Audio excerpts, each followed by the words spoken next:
अस्सलाम वालेकुम रहमतुल्लाहि व बरकातुहू। 9th class online computer lecture के अंदर तमाम तर स्टूडेंट्स को सुल्तान ट्यूटर की तरफ से वेलकम।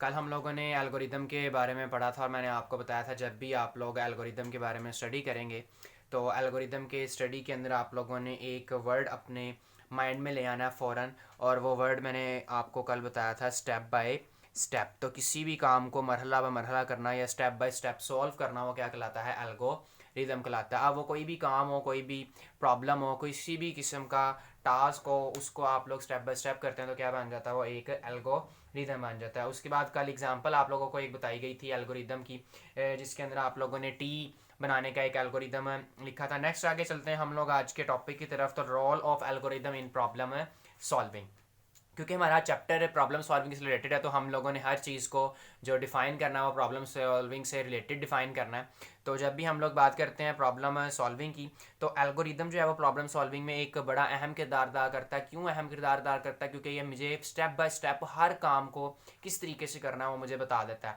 और स्टेप बाय स्टेप करने से होता यह है कि मैं हर काम के ऊपर इंडिविजुअली तौर पर अलग तौर पर मैं फोकस कर सकता हूँ, और जब मैं हर काम के ऊपर अलग से फोकस करूँगा तो हर काम ठीक भी होता है और वो जल्दी भी हो जाता है। ठीक है, अगर मैं किसी भी चीज़ की एग्जांपल लेता हूँ तो किसी भी काम को करने का स्टेप बाय स्टेप, अगर आप लोग देखें कोई भी काम आप लोगों ने करना है और आप लोग उसको मरहला में मरहला करते हैं, स्टेप बाय स्टेप करते हैं। जैसे कि आपने एकेडमी आना है, अपना होमवर्क करना है, स्कूल जाना है, स्कूल से वापस घर आना है, किसी भी काम को अगर आप लोगों ने करना है तो प्रॉब्लम सॉल्विंग की अगर बात करें हम लोग तो प्रॉब्लम को स्टेप बाय स्टेप सॉल्व करना, पहले एक पार्ट सॉल्व कर लेना, फिर दूसरा पार्ट सॉल्व कर लेना, फिर उस पर ऑपरेशंस लगाना, फिर फार्मूलाज लगाना, ये मेरे पास प्रॉब्लम सॉल्विंग के अंदर एल्गोरिदम की इंपॉर्टेंस बन जाती है। किस तरीके से एल्गोरिदम एक बेहतरीन सोल्यूशन प्रोवाइड कर देता है मुझे, क्योंकि ये स्टेप बाय स्टेप प्रोसीजर होता है। इसके ज़रिए मैं हर स्टेप को अलहदा तौर पे अच्छे तरीके से सॉल्व कर सकता हूँ। बुक के अंदर अगर आप लोग आएँ तो बुक के अंदर आप लोगों ने जो निशान इसका लगाना है वो स्टार्ट से आप लोग इसका करेंगे। An algorithm has a vital role in problem solving as it provides a step by step guide to the problem solver. It is a complete description of the solution. ये आपके सोल्यूशन की complete description होती है, उसकी detail होती है कि आपने किस किस तरीके से सोल्यूशन को अपने सॉल्व करना है। Usually a computer programmer first writes an algorithm and then translates into the code of some programming language. यहाँ तक आप लोगों ने role of algorithm in problem solving करना है।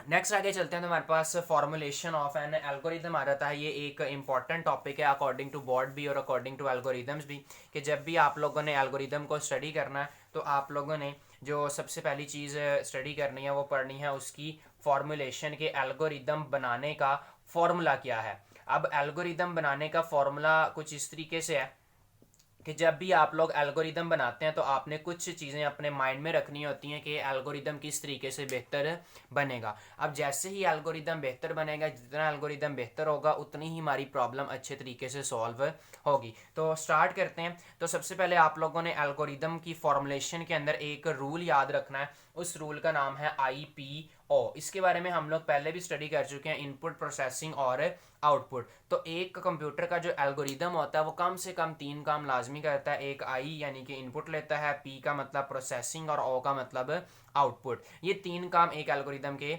लाजमी होते हैं। अगर आप लोग देखें तो सबसे पहले जो एल्गोरिदम की फॉर्मुलेशन में आता है कि एल्गोरिदम बनाना कैसे है, तो एल्गोरिदम के अंदर सबसे पहले मेरे पास आता है स्टार्ट, कि आपने सबसे पहले एक स्टार्टिंग पॉइंट डिक्लेयर करना है कि आप यहाँ से एल्गोरिदम को स्टार्ट करने जा रहे हो। ये स्टार्टिंग पॉइंट जो है वो आपके पास एल्गोरिदम का स्टार्ट बताएगा कि यहाँ से एल्गोरिदम स्टार्ट हो गया और आप अपनी प्रॉब्लम को सॉल्व करने के लिए एक स्टेप बाय स्टेप प्रोसीजर लिखना स्टार्ट हो गए हैं। हर एल्गोरिदम के अंदर आप लोगों ने स्टार्ट को लाजमी यूज़ करना है। नेक्स्ट जो चीज़ आती है वो इस रूल की बेस के ऊपर आती है। सबसे पहले हम लोग इस्तेमाल करते हैं आई का मतलब इनपुट। तो जितनी भी आपके पास इनपुट्स होंगी, आपको जितना भी गिवन डाटा होगा वो सारा आप लोगों ने सेकंड नंबर के ऊपर एल्गोरिदम के अंदर लिख लेना है, उसकी फॉर्मुलेशन के अंदर कर लेना आपने। और ये इनपुट वो वाला डाटा है जो यूज़र एंटर करता है। कभी कभी आप लोग टेस्ट डाटा अपने से डाटा लेकर भी इस इनपुट को फिल करते हैं ताकि आप लोग एल्गोरिदम को टेस्ट कर सकें कि एल्गोरिदम सही बना है या फिर नहीं बना है। ठीक है, नेक्स्ट आगे हम लोग चलते हैं। तो नेक्स्ट जो फंक्शन उसने दिया है वो सेट का ऑप्शन दिया है। सेट का मतलब जो होता है जब भी आपने किसी भी वेरिएबल को, किसी भी चीज़ को कोई भी वैल्यू देनी हो या किसी भी चीज़ को किसी के भी इक्वल करना हो, तो हम लोग यहाँ पे जो वर्ड यूज़ करते हैं वो यूज़ करते हैं सेट का फंक्शन। ठीक है, सेट का जो वर्ड है वो सेम एज इट इज़ काम करता है इक्वल्स टू के। नॉर्मल लैंग्वेज के अंदर अगर मैं बात करूं तो हम लोग इक्वल्स टू यूज़ करते हैं, और एल्गोरिदम की अगर बात की जाए तो हम लोग सेट का वर्ड यूज़ करते हैं। एग्जांपल मैं आपको कुछ इस तरीके से दे देता हूं, जैसे कि हम लोगों ने एरिया फाइंड करना है, तो एरिया फाइंड करने के लिए मैंने कह दिया set A equals to length multiply by width. अब यहाँ पे जो एरिया की वैल्यू हो जाएगी वो इक्वल टू हो जाएगी लेंथ मल्टीप्लाई बाय विड्थ के हो जाएगी। अब यहाँ पे आप लोग देखें मैंने सेट भी लिखा है, इक्वल टू भी लिखा है, तो ये मेरे पास एक गलत नोटेशन हो गई है। वो नोटेशन गलत कैसे होगी, क्योंकि सेट का मतलब ही क्या होता है, इक्वल्स टू। तो आप लोगों ने इसको सही नोटेशन के अंदर किस तरीके से लिखना है, set A to length multiply by width. ये आपके पास एक सही नोटेशन होगी according to your syllabus of algorithm. वैसे अगर हम लोग एरिया की नोटेशन करते हैं तो वो नो डाउट के A equals to length multiply by width होती है, लेकिन क्योंकि सेट का फंक्शन हमारे पास इक्वल टू होता है किसके, इक्वल्स टू के, इस वजह से हम लोग इक्वल्स टू की जगह क्या इस्तेमाल करते हैं, सेट का फंक्शन इस्तेमाल करते हैं। ये आप कह लें कि जब भी आपने किसी फॉर्मूले को किसी भी चीज़ को वैल्यू देनी है तो आप कौन सा फंक्शन इस्तेमाल करेंगे, सेट का फंक्शन इस्तेमाल करेंगे। नेक्स्ट आगे जो फंक्शन आता है वो आता है इफ़ और एल्स का फंक्शन आता है। जब आप लोगों ने एल्गोरिदम के अंदर डिसीजन बनाना है, जो हम लोगों ने जैसे फ्लो चार्ट के अंदर एक डायमंड का सिंबल पढ़ा था डिसीजन मेकिंग के लिए, सेम इस तरीके से जब आप लोगों ने एल्गोरिदम के अंदर कोई डिसीजन लेना है तो आप लोगों ने कौन सी चीज़ इस्तेमाल करनी है, इफ़ और एल्स। वहाँ पे डिसीजन के सिंबल में हम लोगों ने एक चीज़ पढ़ी थी जिस चीज़ का नाम हम लोग पढ़ते थे कंडीशन। अब कंडीशन जो होती है उस कंडीशन की बेस पे या तो आंसर मेरे पास यस का आता था या फिर आंसर मेरे पास नो का आता था उस डिसीजन के सिंबल के अंदर। तो सेम उसी तरीके से एल्गोरिदम के अंदर जब हम लोग इफ एल्स को स्टडी करेंगे तो उस एक कंडीशन की बेस के ऊपर हम लोग यस या नो का आंसर बनाएंगे। अब कंडीशन क्या होती है, एक ऐसी स्टेटमेंट जिसका आंसर या तो ट्रू होगा या फिर फॉल्स होगा, उसको हम लोग क्या कहते हैं, कंडीशन कहते हैं। ये वाली डेफिनेशन आप लोगों ने अपनी बुक्स के ऊपर लिख लेनी है। एक छोटी सी लाइन में बुक के ऊपर लिखी हुई भी है, वो मैं यहाँ पे बोर्ड पे लिख रहा हूँ। A statement which is either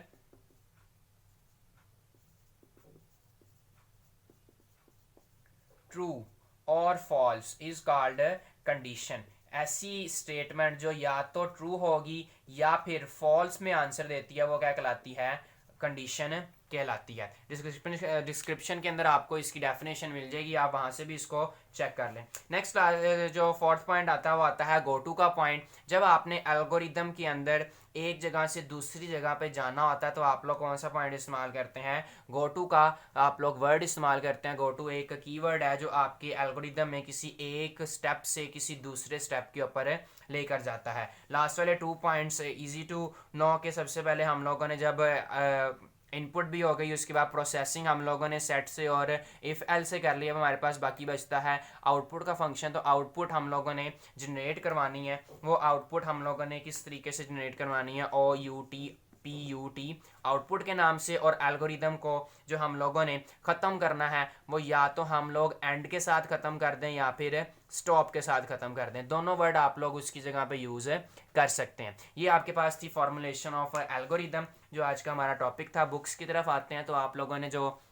निशान लगाना है इसका स्टार्ट का, अगर आप लोग देखें तो it is the starting point of an algorithm. Every algorithm must have one starting entry point, कि यहाँ से आपके पास एल्गोरिदम स्टार्ट हो रहा है। उसके बाद इनपुट की बात करते हैं। It is use to get input from the user and store it in computer memory with some name. किसी नाम के साथ आप इस डाटा को जो यूज़र से आपने लिया उसको स्टोर कर लेते हो। सेट का फंक्शन है, इसके आगे मैं ब्रैकेट के अंदर इक्वल्स टू लिख लेता हूँ ताकि मुझे याद रहे कि सेट का फंक्शन जो है वो इक्वल टू का काम करता है। It is use to give name to a data in computer memory. It is also use to update the value of the existing data. Next आगे चलते हैं तो इफ़ एल्स। इफ़ एल्स के अंदर आगे पास आ गया it is use to check the condition. यहाँ तक आप लोगों ने करनी है इसकी डेफिनेशन, आगे एग्जाम्पल को आप लोगों ने छोड़ देना है। उसके बाद कंडीशन की एक डेफिनेशन आपके सामने बोर्ड के ऊपर लिखी हुई है और एक डेफिनेशन यहाँ पे लिखी है, condition is evaluated as true और फॉल्स। ये भी कर सकते हैं, जो बोर्ड पे लिखी है आप वो भी कर सकते हैं। उसके बाद ये जो आपने इफ एल्स का निशान कंडीशन तक लगाया था, In case the condition is true, then the statement repeated with if part are executed, otherwise the statement of else part are executed. इसको हम लोग डिटेल के अंदर ज़रा आगे जब एक एग्जांपल करेंगे तब हम लोग इसको स्टडी करेंगे किस तरीके से हम लोग इसको इफ़ और एल्स को यूज़ करते हैं. नेक्स्ट आगे गो टू की तरफ आते हैं. तो it is use to transfer control to a certain step of an algorithm. जैसे कि मैंने आपको बताया किसी एक स्टेप से दूसरे स्टेप पे जाने के लिए आप लोग इसको इस्तेमाल करते हो. It usually required in loops. Loops का मतलब होता है एक ही काम को बार बार रिपीट करना.